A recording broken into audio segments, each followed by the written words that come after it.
नमस्कार, मैं हूं श्वेता सिंह। ई साहित्य का मंच, जहां पर सारे बड़े नाम हम आपके लिए लेकर आते हैं। 3 दिन का ये महामंच ई साहित्य का, जिसमें सोशल डिस्टेंसिंग के जरिए हम जुड़ रहे हैं उन सभी साहित्यकारों से जिनकी बातों को आप सुनना चाहते हैं।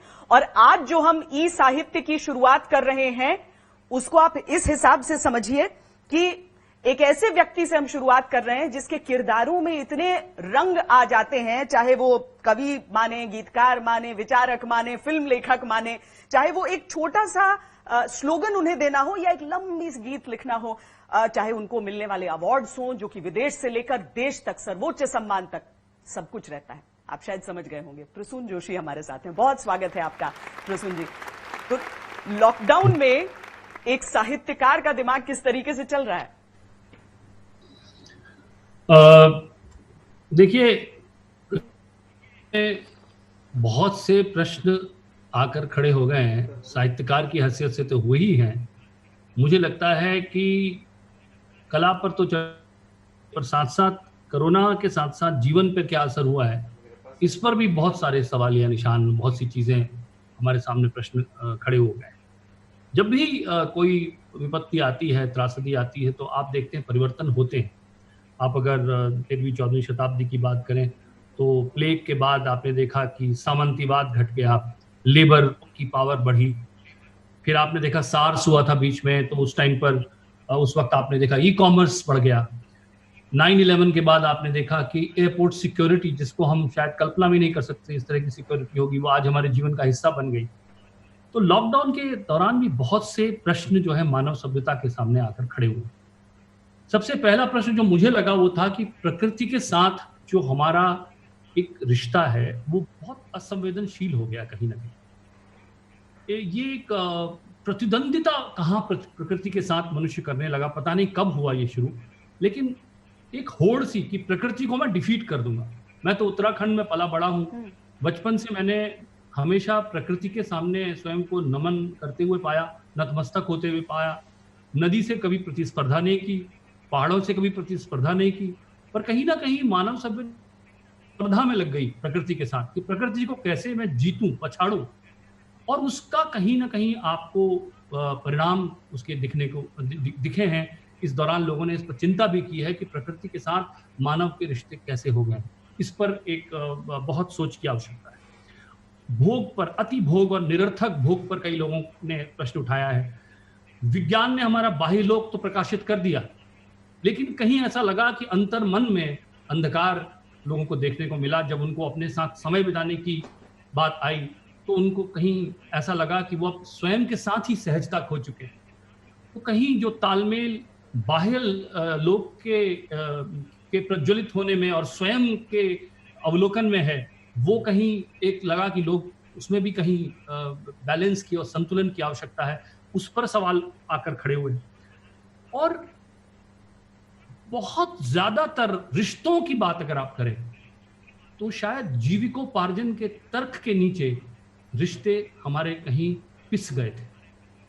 बहुत से रिश्तों पर आप नजर ही नहीं डालते थे। समय नहीं है, क्या करूं, जीविकोपार्जन करना है, जीवन की लड़ाई है। उनमें से कितना जीविकोपार्जन था और कितना हमारी सुविधा थी या हमारा रिश्तों को झुठलाना था, वो भी सामने आ रहा है। क्योंकि लोग अब एक दूसरे के समय बिता रहे हैं, तो बहुत सी ऐसी बातें कर रहे हैं शायद वो भूल चुके थे और उनको अफसोस हो रहा है कि मैंने अपने बच्चे के साथ इतना समय क्यों नहीं बिताया, मैंने अपने पत्नी के साथ इतना समय क्यों नहीं बिताया। शायद ये सवाल भी है। तो मुझे लगता है कोरोना के दौरान बहुत से प्रश्न आकर खड़े हुए हैं और नायकों का प्रश्न आया है। हमारे एसेंशियल सर्विसेज जिनको हम फॉर ग्रांटेड लेते थे कि ये तो हैं ही, ये लोग तो हैं ही हमारे जीवन में, लेकिन आज आपको पता लग रहा है कि वो कितने आवश्यक थे, कितने जरूरी थे और कितना जरूरी था उनका धन्यवाद करना, उन लोगों को प्रणाम करना कि वो हमारे जीवन से जुड़े हैं और अपनी सर्विसेज देते हैं। बड़ा आसान होता है ये कहना कि अपना काम कर रहे हैं सब लोग, लेकिन जब वो काम नहीं होता है तब आपको पता लगता है कि उसके पीछे एक मौन एक तपस्वी खड़ा था। उसे नमन करने की का मन होता है आज। हमने सबने देखा बहुत है, सारे हमारे लोगों को फॉर डॉक्टर्स ने ग्रांटेड क्या लेते किया है। जाते हैं प्रसून जी, बहुत बहुत जी, सुंदर तरीके ये से आप बता सारे रहे हैं। सवाल बहुत सारे लोग इनविजिबल, अदृश्य हो जाते हैं हमारे लिए। लेकिन एक बहुत सुंदर गीत गढ़ा है आपने, हम हार नहीं मानेंगे। अगर जिसकी जी कलम है वही अपनी आवाज में हमें सुना पाए, वो क्योंकि वो बात ही अलग हो जाती है। ये बहुत ही प्रेरणादायक है। जी, ये मैंने लिखा था और A.R. रहमान जी और मैंने साथ में आकर इसको किया। और यही है कि देखिए, अ, अगर आप क्रिएटिविटी को देखें, पहले तो मैं आपके जितने भी इस वक्त सुन रहे हैं लोग, आपसे जुड़े हैं, सबको मैं शुभकामनाएं देना चाहता हूं कि उनकी स्वास्थ्य के लिए और आने वाले दिनों में जो संघर्ष हमारे सामने है उसको, उन चुनौतियों को झेलने के लिए मैं शुभकामनाएं देना चाहता हूं कि आप लोग लड़ें। अभी this is not about post Covid, this is about with Covid. हमें उसके साथ जीना है और उसको किस तरह से जीवन में किस तरह से उससे जूझना है, इसके लिए ही ये गीत था कि एक दिया तुम्हारा, एक दिया तुम्हारा और एक लौ है मेरी, टल जाएगी ये काली रात अंधेरी, हम डोर डोर साहस बटोर लाएंगे, हम डोर डोर साहस बटोर लाएंगे, नहीं हम हार नहीं मानेंगे, हम हार नहीं मानेंगे, हम हार नहीं मानेंगे, कह दो। जिनके रिश्ते गहरे गहरे होते हैं, देखिए आज सोशल डिस्टेंसिंग की बात कर रहे हैं आप, दूर रहने की, लेकिन जिनके रिश्ते गहरे गहरे, उनके दोनों पंख सुनहरे होते हैं, दूरी उनको और पास ले आती है और उड़ान भी और खास हो जाती है। जिनके रिश्ते गहरे गहरे होते हैं, उनके दोनों पंख सुनहरे होते हैं, दूरी उनको और पास ले आती है और उड़ान भी और खास हो जाती है। हम बिखरा एक संसार नहीं मानेंगे, हम हार नहीं मानेंगे, हम हार नहीं मानेंगे, कह दो। वो दिए जो तूफानों से, वो दिए जो तूफानों से शर्त लगाते हैं, इतिहास के पन्ने उनको ही दोहराते हैं। हम दिल से बस उनको ही सलामी देते हैं, खुद से आगे जो औरों को रख पाते हैं। हम सूरज हैं, अंधकार नहीं मानेंगे, हम हार नहीं मानेंगे, हम हार नहीं मानेंगे, कह दो।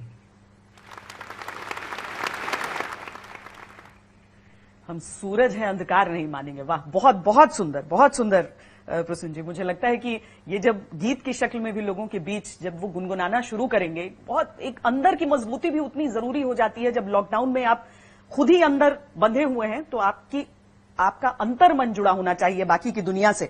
लेकिन एक और बहुत अच्छी सोच थी जो आपकी मैंने देखी कि सोशल मीडिया पर आपने लोगों से शेयर भी किया था। 3 शब्द जिसमें आप माहिर हैं कि कम से कम शब्दों में आप लोगों को समझा देते हैं।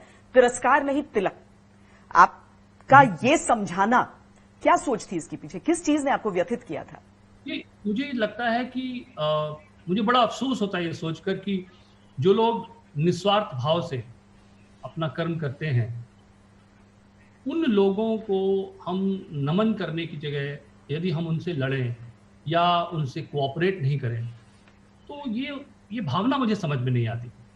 क्योंकि सबके अपने परिवार हैं। देखिए, हमें ये सोचना होगा कि जिसे हम डॉक्टर कहते हैं, जिसे हम नर्स कहते हैं, जिसे हम पुलिसमैन कहते हैं, जो हमारे सर्विस प्रोवाइडर और भी तरह के हमारे जीवन से जुड़े हुए हैं, उन सब के अपने भी परिवार हैं, उनके भी बच्चे हैं, उनका भी बच्चा सुबह कहता होगा, पापा आप क्यों जा रहे हैं, सुना है बाहर बीमारी फैली हुई है, लेकिन उसके बावजूद वो जाते हैं, मास्क लगाकर आपका काम आपके साथ सहयोग करते हैं।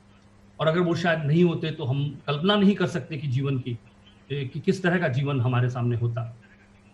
और अगर उनके साथ आप कोऑपरेट नहीं करें तो उनका कैसे तिरस्कार कर सकते हैं? इसलिए मैंने उस वक्त अपना एक मैसेज दिया था और मुझे लगा था कि हम सबको कोऑपरेट करना चाहिए, क्योंकि ये एक ऐसी चीज है श्वेता जी कि यहाँ पर दोषारोपण से काम नहीं चलेगा। किसी भी तरह का दोषारोपण उससे काम नहीं चलेगा। किसी भी तरह से इस वक्त हमें एक दूसरे की कलेक्टिव स्ट्रेंथ चाहिए। हम लोगों को जुड़कर लड़ने की जरूरत है। क्योंकि जिस पर जाके पैर ना फटी बिबाई हो क्या जाने पीर पराई वाली स्थिति हो जाती है, जब आपको पता लगता है कि आप किसी ऐसे व्यक्ति के संपर्क में आते हैं जिसने किसी अपने प्रियजन को खोया है या वो बीमारी से जूझ रहा है, तब आप उसकी शिद्दत से उसको महसूस करते हैं। तो ये मानना है कि हम में से कोई भी इससे अछूता नहीं है, किसी न किसी रूप में ये लड़ाई हम सबकी लड़ाई है। ये भावना, इस भावना का होना बहुत ज़रूरी है, तभी मानव सभ्यता इससे लड़ पाएगी। ये संकट जो है, ये मानव जीवन पर संकट है। ये संकट कोई व्यक्ति विशेष पर नहीं है, वर्ग विशेष पर नहीं है। ये संकट सबको साथ में जूझने वाला संकट है और इसके लिए कलेक्टिव स्ट्रेंथ की आवश्यकता है। और देखिए ना, परंपराएं भी अपने साथ साथ बदलते जा रहा है। ये बीमारी किस तरीके से, जो अंतिम यात्रा है, मुश्किल से 20 लोग जुट पाते हैं। इसी दौरान हमने 2 ऐसे चमकते सितारों को अपने बीच से खो दिया है। इरफान खान हो गए या फिर जिस तरीके से ऋषि कपूर चले गए इस दुनिया से, और जिन लोगों के लिए हजारों लाखों लोगों की भीड़ उमड़ती, उन लोगों को भी अंतिम विदाई देने के लिए बस वही मुट्ठी भर लोग सामने रहे। बहुत दर्द भी देती हैं ऐसी तस्वीरें कई बार। ये इरफान से तो मेरा काफी संपर्क रहा था। वो जिस तरह से अपनी बीमारी से जूझ रहे थे, उनसे मेरी बातचीत होती रहती थी और बहुत प्रयास कर रहे थे वो कि किसी तरह से अपने कमिटमेंट्स को पूरा करूं, और एक पूरी ऑनेस्टी और ईमानदारी से उन्होंने जीवन का ये संघर्ष किया है।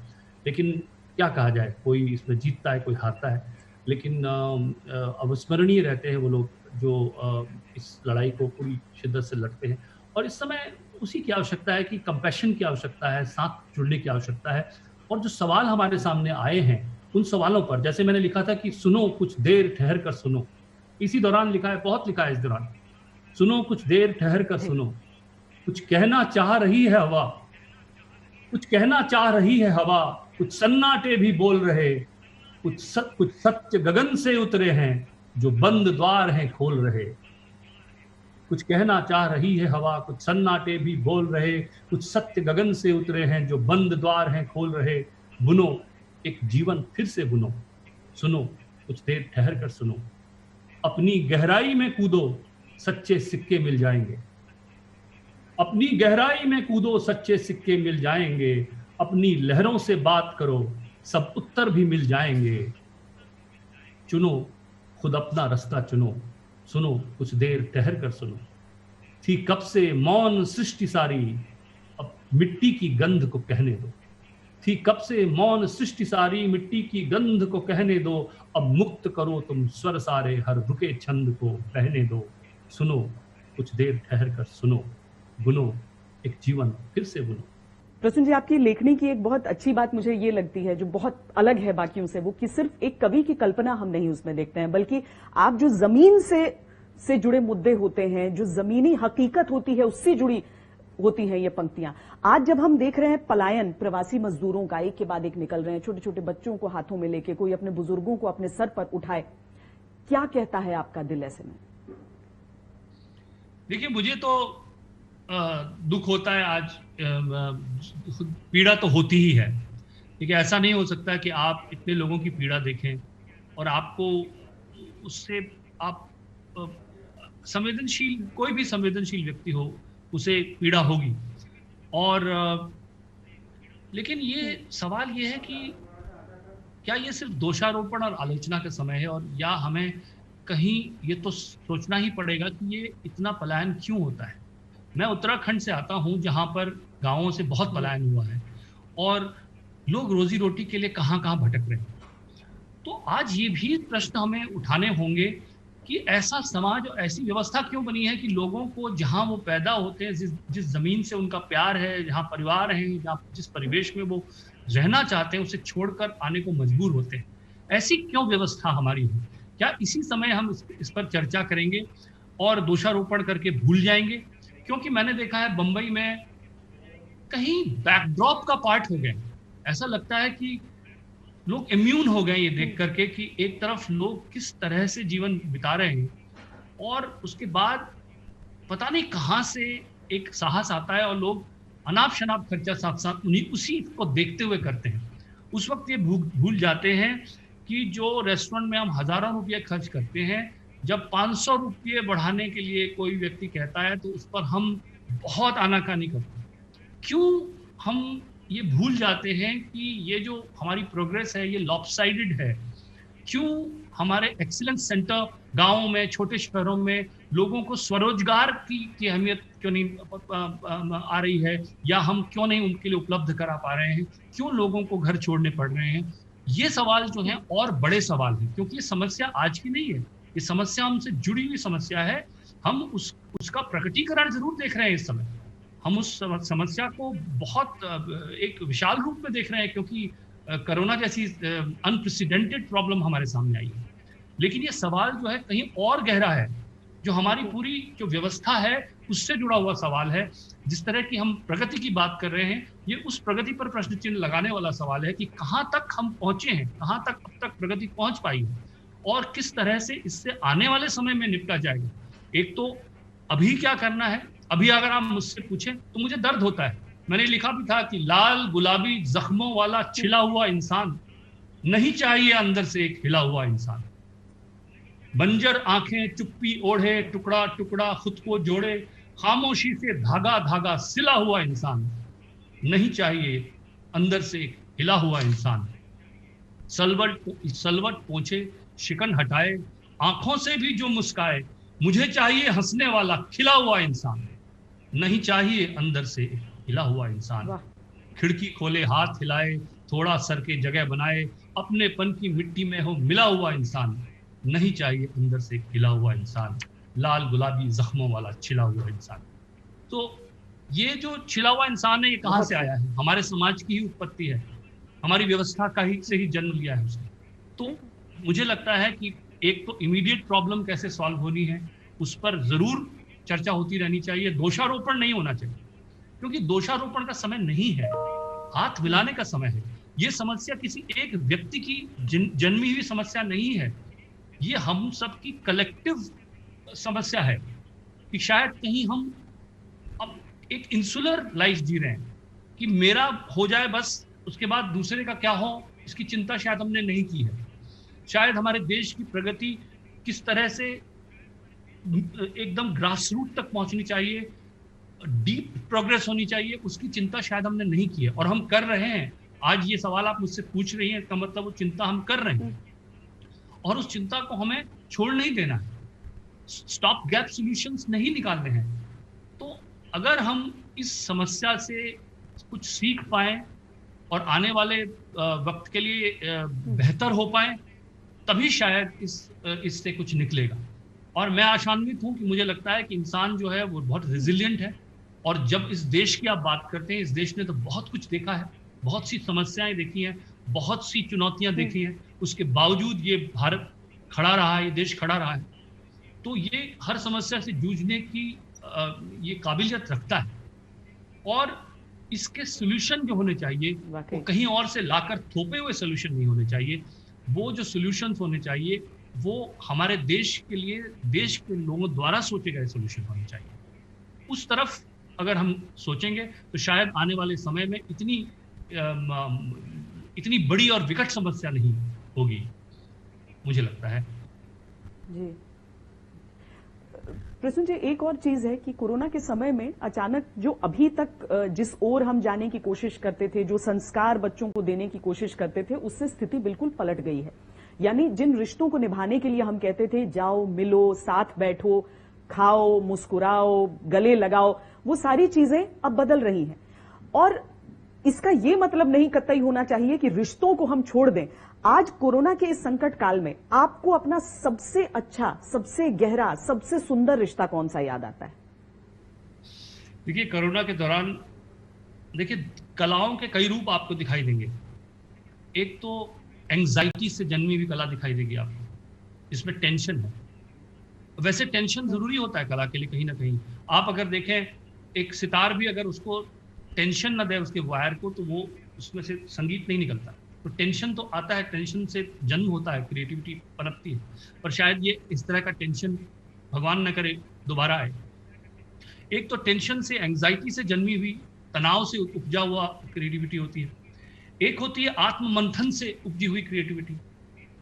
और जब हम बच्चों की बात करते हैं तो हमें कहीं लगता है कि बच्चों में एक जो बैठकर जो पुरानी कहानियां नानी दादी सुनाते थे, तो उसमें एक धैर्य की आवश्यकता है।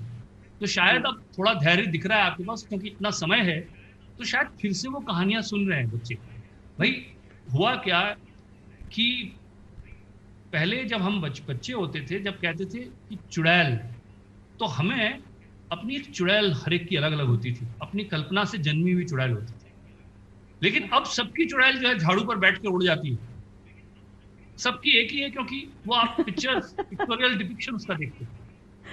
तो कहीं इमेजिनेशन जो होता था वो तब आता था जब दादी की गोद में, नानी की गोद में बैठकर हम लोग उनकी कहानियां सुनते थे और आंख बंद करते थे, कभी डर जाते थे, कभी, क्योंकि हमारा इमेजिनेशन एक्टिव रहता था। उसके लिए कहीं ना कहीं धैर्य की आवश्यकता होती थी।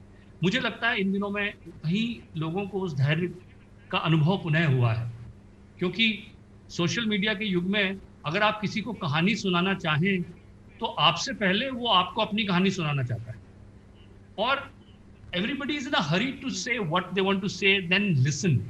मुझे लगता है हमने थोड़ा सुनने का धैर्य आया, और मुझे अपनी नानी की याद आ गई बहुत। और मैंने एक कविता मैं आपको सुनाऊंगा जो मुझे बहुत प्रिय है, और इसमें जो आपको जो उत्तराखंड से जुड़े हुए हैं और जिनके जो उन बिंबों को समझ सकते हैं उनको तो बहुत ही क्लोज लगेगा, लेकिन सबको अपने नानी दादी की जरूर याद आएगी।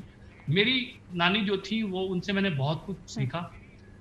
वो 18 वर्ष की थी जब उनको उनके पति नहीं रहे, और तब वो जो थी अशिक्षित थी, और तब उन्होंने पढ़ना शुरू किया। उनके परिवार की मदद से उन्होंने पढ़ना शुरू किया, और वो एक प्रिंसिपल रिटायर हुई, अपनी बेटी को पाला, और मुझे बहुत उन्होंने सिखाया। और उनके पास कुछ था नहीं, एक छोटा सा खेत था जहाँ पर वो जाकर सब्जी वब्जी उगाती थी, और हम हाथ पकड़ के हमें स्कूल ले जाती थी या कहानियां सुनाती थी। तो मैंने लिखा था कि थोड़ा नानी दोहराता हूँ, थाम के उसकी सूजी उंगली, खुद को खड़ा हुआ पाता हूँ। ये सब्जियां अब काटती थी, इनकी उंगलियों में सूजन कट के ऐसा रहती थी उनकी, कि थोड़ा नानी दोहराता हूँ, थाम के उसकी सूजी उंगली, खुद को खड़ा हुआ पाता हूँ। दोनों हाथ कमर पर उसके फर्श लीप कर खड़ी हुई है, दोनों हाथ कमर पर उसके फर्श लीप कर खड़ी हुई है। उसी फर्श पर तखत खड़ा है जिस पर बहना बड़ी हुई है। ऊंची धोती, ऊंचा माथा, बेपरवाह फकीरी उसकी, एक ट्रंक में सारी पूंजी, वाह वाह अमीरी उसकी। दोनों हाथ कमर पर उसके फर्श लीप कर खड़ी हुई है, उसी फर्श पर तखत खड़ा है जिस पर बहना बड़ी हुई है। ऊंची धोती, ऊंचा माथा, बेपरवाह फकीरी उसकी, एक ट्रंक में सारी पूंजी, वाहरे वाह अमीरी उसकी। नानी वाला शॉल ओढ़कर अब मैं थोड़ा सुस्ताता हूँ, थोड़ा नानी दोहराता हूँ। ककड़ी धनिया चौलाई सब, ककड़ी धनिया चौलाई सब, धन्य हुए उसके आंगन में। मुड़े तुड़े वो नोट भी सारे, धन्य हुए उसके दामन में। धन्य हुए सीढ़ी के पत्थर जिन पर डगमग वो चलती थी, धन्य हुए वे चूल्हा लकड़ी जिनको वो फूंका करती थी। ध्यान में अपने बार बार में उस चेहरे को लहराता हूं, थोड़ा नानी दोहराता हूं। उसका हाथ पढ़ोगे कैसे, वहां लकीरों की महफिल है, वहां लकीरें चाकू वाली, किस्मत की मिलना मुश्किल है। उसका हाथ पढ़ोगे कैसे, वहां लकीरों की महफिल है, वहां लकीरें चाकू वाली, किस्मत की मिलना मुश्किल है। उसकी वो एकाकी चूड़ी झुर्री झुर्री फिसल रही है, उसकी वो एकाकी चूड़ी झुर्री झुर्री फिसल रही है। हाथ में थाली दुआ होंठ पे, वो मंदिर को निकल रही है। सपनों में आकर बोलेगी, सोच के मैं ये सो जाता हूँ, थोड़ा नानी दोहराता हूँ। एक खाना, एक भोज बनता है, डिश वहां पे ज्वाला। ज्वाला कहाँ बनाती थी वो, ज्वाला कहाँ बनाती थी वो, आशीर्वाद खिलाती थी। लोटा लुढ़क लुढ़क जाता था, चाय में प्यार मिलाती थी। तो लोटे में चाय लेकर उस वक्त रखते थे, पहाड़ों के गांव में लोग जानते हैं। ज्वाला कहाँ बनाती थी वो, आशीर्वाद खिलाती थी वो। लोटा लुढ़क लुढ़क जाता था, चाय में प्यार मिलाती थी वो। उसको क्या आभूषण दोगे, उसको क्या आभूषण दोगे, लोहा पीतल सच्ची थी वो। अच्छाई भी छोटी लगती, सचमुच इतनी अच्छी थी वो। शायद अब कुछ गाएगी वो, शायद अब कुछ गाएगी वो, बैठो मैं ढोलक लाता हूँ, थोड़ा नानी दोहराता हूँ। वहां धूप में बैठी है वो, गोद में सर रख कर सो जाओ। वहां धूप में बैठी है वो, गोद में सर रख कर सो जाओ। खींचो खाट पुरानी संग संग, कुछ पल यादों में खो जाओ। मैं भी आंगन में आता हूँ, थोड़ा नानी दोहराता हूँ, थाम के उसकी सूजी उंगली खुद को खड़ा हुआ पाता। ये एक बहुत कविता खूब। मैंने कहा। मुझे लगता है कि आपकी इस नानी दोहराने में बहुत सारे लोगों को अपनी अपनी नानी की छवि जरूर दिखी होगी। जिनकी नानी जी जी जी उनसे पहले गुजर गई होंगी, उनको अपनी दादी की छवि दिखी होगी। लेकिन रिश्तों जी को बहुत बिल्कुल, ये सुंदर आपने नानी वर्णन किया। और दादी। आपने जो एक बात कही ना प्रसून जी, कि जो जी उत्तराखंड से हैं, तो मैं तो ये कहना चाहूंगी कि ये समूचा देश उत्तराखंड से है, क्योंकि जहां जहां से यमुना जी की जी धार बिल्कुल। बहती है, गंगा की धार जी बहती जी है, जी हम जी सब बिल्कुल। वही पानी, ये जो हमारे वही ये जल जो जो है हमारे हमारी धमनियों में दौड़ता है।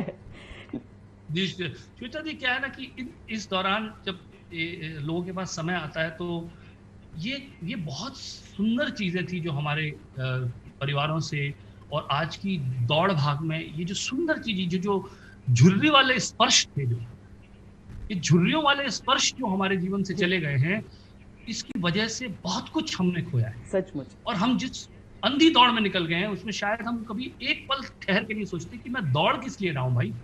ये क्रूर जो जीवन का क्रूर संघर्ष है, ये कहीं इसको मैं अपनी बहाना तो नहीं बना चुका हूं, ये कहीं मैं एडिक्ट तो नहीं हो गया उससे।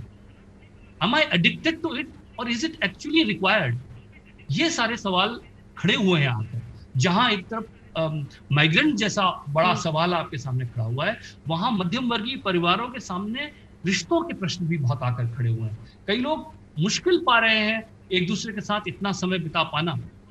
और इसके लिए मतलब हमारी संस्कृति में, हमारे जीवन में जो प्राथमिकताएं थी, कहीं देखिए, व्यक्ति का जो महत्व था, व्यक्तिगत महत्वाकांक्षाएं जो थी, वो हमेशा सामूहिक परिवार की परिवार के वेलबींग से और समाज से पीछे रहती थी। जी, लेकिन कहीं हम लोगों ने व्यक्तिगत महत्वाकांक्षाओं को इतना बड़ा, इतना ज्यादा महत्व देना शुरू कर दिया कि हमें लगने लगा कि वही है जो हमें मी माई सेल्फ। आज का बच्चा माँ बाप से कहता है आई नीड मी टाइम। हम लोग जो एक शेयर्ड कम्युनिटी लिविंग थी, जिसमें आपकी महत्वाकांक्षाएं बाद में आती थी, परिवार पहले आता था, समाज पहले आता था, एक समूह, उनको दोबारा देखने की आवश्यकता है, क्योंकि उसमें कुछ अच्छाई थी। कहीं वो हमने जो खोया है, उसमें दादी नानियां खो दी, उसमें हमने अपनी कहानियां खो दी, उसमें अपनी वैल्यूज खो दी, उसमें कहीं शांति खो दी, और कहीं जीवन का अर्थ खो दिया। इन सब सवालों को भी एंटरटेन करना चाहिए। ऐसा नहीं कि मैं चाहता हूं कि sometime I feel disappointed that people are dying to go back to the life they had. मुझे लगता है जो हमारी जिंदगी थी, उससे बेहतर जिंदगी की तरफ जाने की कोशिश करनी चाहिए। उसी जिंदगी को रिपीट करने की जल्दी में नहीं रहना चाहिए। प्रसून जी, ए आर रहमान के साथ जो गीत आपने अभी अभी बताया, हम सभी दर्शकों के हम साथ हार शेयर नहीं किया मानते। अपना, जी मिलियंस व्यूज उसके जी बार बार आ रहे हैं। पर ये बताइए जी कि उसके साथ ही आपने एक और गीत का जिक्र किया है, क्योंकि लॉकडाउन में बाकी सब लोग लॉक हो गए, सबने सोचा कि जी अभी बाद में जिंदगी शुरू करेंगे, लेकिन प्रसून जोशी की कलम नहीं रुकी। जी जी, उसके बाद मैंने हम हार नहीं मानेंगे किया। उसके बाद अभी हम लोगों ने एक गीत किया है, शंकर महादेवन जी ने उसको कंपोज किया, और मैंने लिखा, जय तू भारतम। ये भी जरूर आप सुन सकते हैं। 200 सिंगर्स ने गाया है इसको। ये 18 भाषाओं अच्छा, में गाया गया है देश की। आपको हर भाषा इसमें मिलेगी। और इसका हल्का सा मैं आपको जो थॉट वो है कि विश्व प्रेम की ओढ़ चदरिया सच्चे सुर में गाता है, एक सुरीली आशा लेकर सूरज नए उगाता है, जागा हुआ भारत है ये, जागा हुआ भारत है ये, जय तु भारतम, जय तु भारतम, वसुधैव कुटुंबकम, जय तु भारतम। ये आप सुनिए, इस गीत को मैं चाहूंगा आप इसको सुनेंगे। और इसमें मैंने कई जो जो भारत के जी। अंदर जो काबिलियत है कि मुझे लगता है कि एक ही ऐसा विश्व में देश है जो पूरे विश्व की बार बार उसके के लिए मंगल कामना करता है कि तमसो माँ ज्योतिर्गमय, अंधकार को जीते मन, यही प्रार्थना करता भारत, विजयी भव मानव जीवन। तमसो माँ ज्योतिर्गमय, अंधकार को जीते मन, यही प्रार्थना करता भारत, विजयी भव मानव जीवन। विश्व प्रेम की ओर चदरिया, सच्चे सुर में गाता है। तो ये मैंने इसमें लिखा है, इस गीत को जरूर सुने, और ये सुनने लायक चीज है क्योंकि इतने सारे सिंगर्स ने लॉकडाउन के दौरान अपने अपने घरों से गाकर भेजा है, और इसे शंकर महादेवन जी ने कंपोज किया और उनके साथ श्रीनिवास जी ने मिल करके इसको सबको असेंबल किया है, और उसको वीडियो भी उसका शूट हुआ है। और ये एक, मैं ये कहता हूँ कि यही देखिए, मानव जो है ये हार नहीं मानता है किसी भी तरह से। ये एक ऐसी बात है, रेजिलियंस है, कि कहीं ना कहीं वो, मुझे लगता है कि वापस बाउंस बैक करेगा।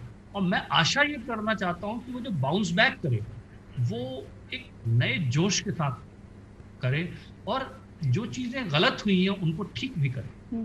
क्योंकि प्रकृति एक संदेश दे रही है आपको, प्रकृति आपसे कुछ कह रही है कि मुझसे लड़ो मत, मुझसे प्रतिद्वंदिता मत करो। ठीक है, एडवेंचर स्पोर्ट, मैं तो एडवेंचर स्पोर्ट्स का मतलब ही नहीं समझता था श्वेता जी जब मैं पहाड़ में था। मुझे तो नदी के सामने बस नतमस्तक होने का मन करता कि इससे लड़ूंगा और इस पर व्हाइट वाटर राफ्टिंग करके दिखा दूंगा। ये बाद में मुझे लगा कि प्रकृति से लड़ना और उससे जीतने में कुछ सुख भी है, उससे जीतने में कोई सुख नहीं है। उसके नर्चर होने में, उसकी उदारता में, उसके कोप को मत आप उकसाइए। तो कहीं हमें कुपित प्रकृति मिली, वो कुपित प्रकृति नहीं चाहिए, हमें मेहरबान प्रकृति चाहिए जो हमें प्यार करे, दुलारे, और उसका दुलार चाहिए, उसका आशीर्वाद चाहिए। इसलिए उसके साथ, और भारतीय संस्कृति जो है आपको लगातार सिखाती है how to be in harmony with nature. जो हमारे सामने एनवायरमेंटल सवाल भी खड़े हुए, वो इसीलिए हुए हैं कि हम प्रकृति को बीट करने की कोशिश करते हैं, प्रकृति के ऊपर वन अपमैनशिप दिखाने की कोशिश करते हैं, जीतने की कोशिश करते हैं। क्या जीतेंगे आप? प्रकृति से जो आपकी माँ है वो आपको नर्चर करे, उसे प्रणाम करना चाहिए, उसका आशीर्वाद हमें चाहिए, हमें उससे प्रतिद्वंदिता नहीं करनी चाहिए। तो ये संदेश लेना, और हम जो एक दूसरे से हमारा जुड़ाव है, आज दूरियों की हम बात करते हैं, लेकिन मुझे लगता है और पास आने की आवश्यकता है एक दूसरे के। वो सब चीजें हम सीखें अगर इस पूरे जो कोविड प्रकरण से और कोविड संकट से, तो शायद मानव जाति का भला होगा और हम बेहतर बनेंगे। वाकई, और भारतीय संस्कृति से दुनिया सीख रही है। भारत दुनिया के सारे देशों की कैसे मदद कर रहा है। हम देख रहे हैं कि दवाई चाहिए हो, हम अपनी जरूरत को एक तरफ रखते हैं, हम उन्हें भेजते हैं, हम अपनी नर्सेज को भेज रहे हैं, हम अपने डॉक्टर्स को भेज रहे हैं, और सारी दुनिया इसीलिए शुक्रिया भी कर रही है। नहीं तो चाइना जैसे देश भी हैं जो आपके लाइन ऑफ एक्चुअल कंट्रोल पर आकर किस तरह से अतिक्रमण कर रहे हैं, पाकिस्तान आतंकवाद कर रहा है, लेकिन भारत मदद के लिए हाथ बढ़ा रहा है। ये बहुत बड़ी चीज है। ऐसे में जो प्रधानमंत्री की तरफ से भी कोशिशें हुई प्रसून जी, जब हमने देखा कि ताली थाली बजाओ तो सारे लोग सामने आए, दिए जलाओ तो लोग सामने आए, विमानों को उड़ाकर शुक्रिया अदा किया गया कर्मवीरों का। आपने बड़ी सुंदर पंक्तियां लिखी थी, दीपक हूं मैं, लालायित हूं। अगर एक बार वो पंक्तियां आप यहां पर पढ़ सकें तो उसके साथ हम ई साहित्य के मंच पर आपके साथ इस संवाद को हम पूरा करना चाहेंगे। ये बिल्कुल पढ़ूंगा, क्योंकि मुझे लगता है कि प्रधानमंत्री ने जब भी जी ने जो हमारे आग्रह किए, वो देश को जोड़ने के आग्रह थे, और ऐसे समय में जोड़ने की ही आवश्यकता थी। और वो जो भावना को उन्होंने, जिस तरह से उन्होंने उस भावना की को स्ट्रक अ कॉर्ड जिसे कहते हैं, उन्होंने वो जो दीप जलाया, वो बहुत ही, उससे बहुत आत्मबल मिला है, क्योंकि किसी को पता नहीं था कि समस्या से कैसे जूझना है। आज भी नहीं पता है, और आज भी मैं लगातार कहता हूं कि हम सबको मिलकर ये दीप जलाना है, और इसलिए दीपक हूं मैं, लालायित हूं। उस दिन सबने दीप जलाए थे, और वो दीप एक सम्मान के लिए थे, एक जुड़ाव के लिए थे, एक संबल के लिए थे, जो सामूहिक रूप से हम सबको चाहिए। और इसके लिए प्रधानमंत्री जी का जो आग्रह था, उससे लोग जुड़े और स्वतः जुड़े, उसका कारण था दीपक हूं मैं, लालायित हूं, एक और दीप जलेगा मुझसे, यह आशा लेकर जीवित हूं। ज्योति रीति है मुझे निभानी, यह तमरेखा मुझे मिटानी। ज्योति रीति है मुझे निभानी, यह तमरेखा मुझे मिटानी। मुझे ध्वंस का अंश मिटाना, मुझे किरण पथ पर है जाना। ज्योति रीति है मुझे निभानी, यह तमरेखा मुझे मिटानी। मुझे ध्वंस का अंश मिटाना, मुझे किरण पथ पर है जाना। मैं आशा लेकर जीवित हूँ, दीपक हूँ मैं लालायित हूँ। सूर्य पुत्र हूँ मैं उजाल हूँ, सूर्य पुत्र हूँ मैं उजाल हूँ। मैं उन्नत अंगार भाल हूँ। बिंदु बिंदु झरते जाना है, मुझे तिमिर पीते जाना है। बस यह लक्ष्य लिए अर्पित हूँ, दीपक हूँ मैं लालायित हूँ। सूर्य पुत्र हूँ मैं उजाल हूँ, मैं उन्नत अंगार भाल हूँ। बिंदु बिंदु झरते जाना है, मुझे तिमिर पीते जाना है। बस यह लक्ष्य लिए अर्पित हूँ, दीपक हूँ मैं लालायित हूँ। आलोकित करना है पथ को मुझे निभाना अग्नि शपथ को। आलोकित करना है पथ को मुझे निभाना अग्नि शपथ को। मुझे दीप कर्तव्य निभाना, मुझे भोर तक जलते जाना। इसी बोध से मैं कृतकृत हूँ, दीपक हूँ मैं लालायित हूँ। एक और दीप जलेगा मुझसे, यह आशा लेकर जीवित हूँ, दीपक हूँ मैं लालायित हूँ। इस छोटे से दीपक के लालायित होने से हम सबको अपनी प्रेरणा अभी लेनी है और उस सकारात्मक सोच से ही हम लड़ सकते हैं। बहुत बहुत धन्यवाद इस बेहतरीन, इस खूबसूरत, इस सच्चे दिल के तह से निकलते हुए संवाद के लिए प्रसून जोशी जी, बहुत धन्यवाद। धन्यवाद स्मिता जी, बहुत बहुत धन्यवाद। शुभकामनाएं।